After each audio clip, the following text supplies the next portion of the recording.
Hey guys, welcome to another segment of BAM. And today, what I want to talk about is the anxiety that we will have with our partners when we are going deeper into our sexual practice.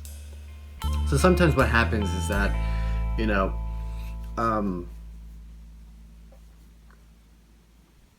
so we've talked about an array of things about emotional talk and dirty talking, right? So the emotional aspect of it is, the love that we're going to emanate when we're having sex, because it's a balance. We don't want to be emotionless robots. We want to convey that this is our most genuine selves, because not only we're naked physically, but we're also naked emotionally, and we're also naked spiritually. Depending on what your spiritual practice is, sex is a necessity and an essential thing that every human being has. Whether you gave chastity, you still have that necessity, and you build upon that urge to want sex but fight against it. So whether any aspect that you can think of, understanding what this is, it's more about the fear that we have. And fear is a very powerful thing that can motivate people and can destroy people at the same time. So just like I was talking about whether you give into celibacy, it's a fear that if you don't fulfill your word, you won't make it into heaven, or if you break your word, basically you'll go to hell. So it's that fear, but it's that same fear that motivates people to do what they need to. So of course they will be the best preacher or the best priest that you ever seen in your life, or something like that, right? And of course this may come off sarcastically, but I want to let you know in a different aspect of how this can work even when you're not having sex. So this is basically tinged, right? And we're also trying to look for some security. So sometimes we'll be open to one another, and you'll tell each other that you love each other and that nothing will break you guys apart forever. And it feels like that is so true at the moment, but then you start thinking about the future. And as we've seen with the last couple of videos that I've had with presence, how to be present, we know that the future actually creates anxiety. So what does that do when we're having sex? One, it puts us in our heads instead of our bodies. It doesn't allow us to actually be present whatsoever. So what does that do? That closes off our partners, because as a man, I'm not present.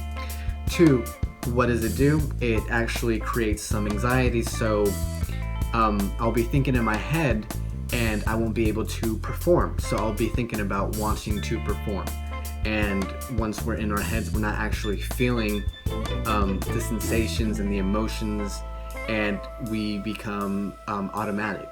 And of course, our women will know that, is our body open? Is it relaxed? Or is it just tensed up so it can ejaculate really fast? And she knows that. She'll know that from our energy that we're emanating. Again, we're looking at the magnetism that we're always emanating, because as we meet people, we can always feel their energies as they're projecting them, right? Through physical and mental aspects. So, it's basically two sides of the same coin. We're looking at the internal love that we always want, and then the other side of the coin, which is basically that this is not forever, and that we might leave for someone else or for some chocolate,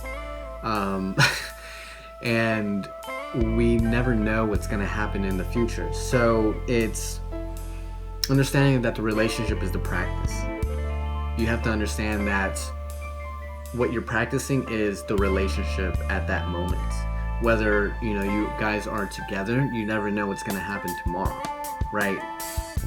And of course, there's always going to be that problem with people that are more about body influences and living in the moment, and people that are mindfulness and are thinking about the future. So that's always going to be something like, the hippie culture and the corporate world as well. So it's this need to feel loved that we'll feel from our partners, and it will trigger a fear from ourselves. So we're both in fear. And what happens is that they don't actually do this on purpose. And it's the same way that they know how to make you feel strong, make you feel like you're the best person that in the world, the strongest man in the world, like Superman. And they're your Wonder Woman. And it's this socialization that we've had through conditioning, right? So the woman, their weak link is always going to be the need to feel special. And there's nothing wrong with feeling special, but if it's specifically tailored, then that means that you are, in other words, discriminating, right? You are not allowing it to expand, right? You're just focusing. So it's all about the focus that, it's about a narrow focus instead of a wide open focus.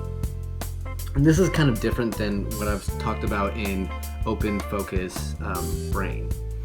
So it's about this prince trying to save her in this internal boundless love, right? And that lies in the heart of everybody. Everybody has the capacity to love, and as I said before, even psychopaths.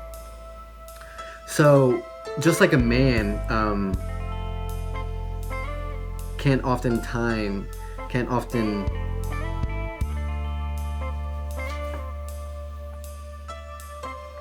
So just like a man oftentimes can't tie depth with pleasure, women will believe that love is about care, emotional security, and affection. And it's not that discriminating, right? It's not that specifically tailored to it.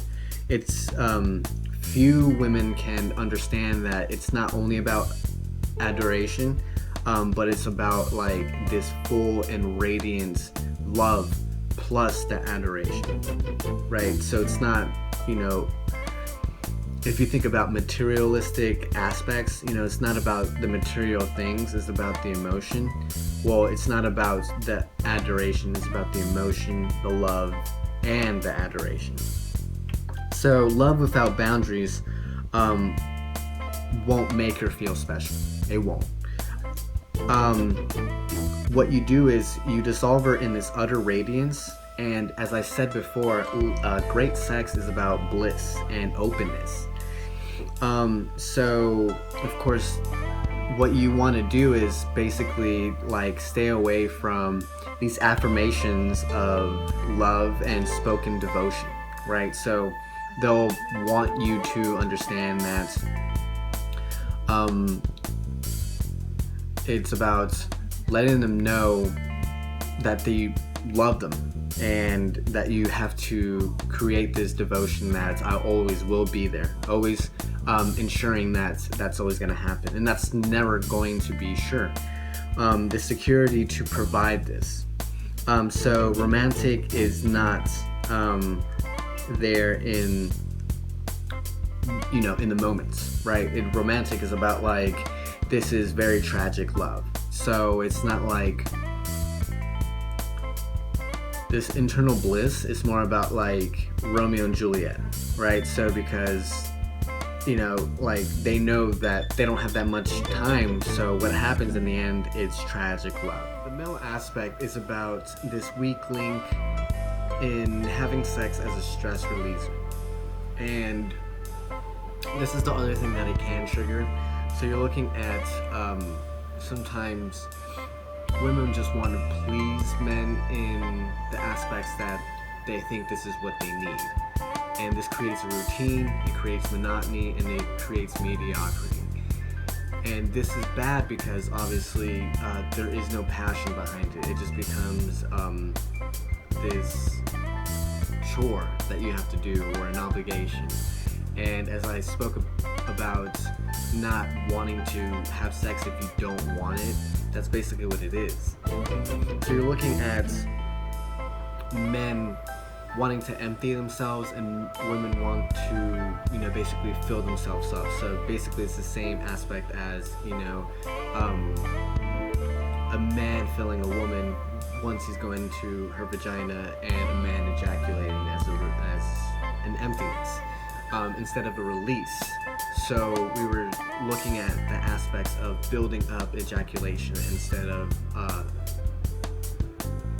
ejaculating just to empty ourselves. So what women need to help men do is empty the sense of themselves.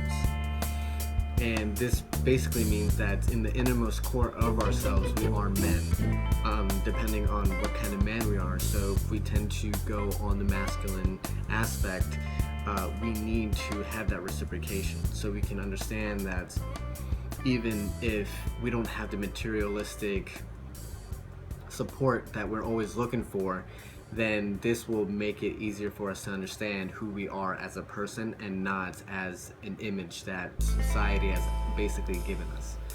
So, this mediocrity, you have to demonstrate that it's making you suffer. And whether it's you telling them verbally or nonverbal, through your demeanor, or telling him that, sometimes I wish we spoke a little bit more after sex instead of you going to sleep, he needs to see it, because sometimes men are very oblivious to this because they're more stuck in their heads than women, because women are a little bit better than men in aspects of feeling their emotions more. So they feel their bodies more than men would, and that's where the complication of pre-ejaculation and erectile dysfunction happens with men, because they're stuck in their head. So hopefully this helps, because the most important thing that we're trying to get out of this is trusting one another and not having some anxiety about the future, which is never promised. So hopefully, we can take this little by little and understand that trust is one of the most important things that we can have, and probably the most difficult things that we can create. Especially when we're meeting someone trying to be naked, not physically, but emotionally and spiritually. Alright guys, so I'm out and about what I just talked about. Peace.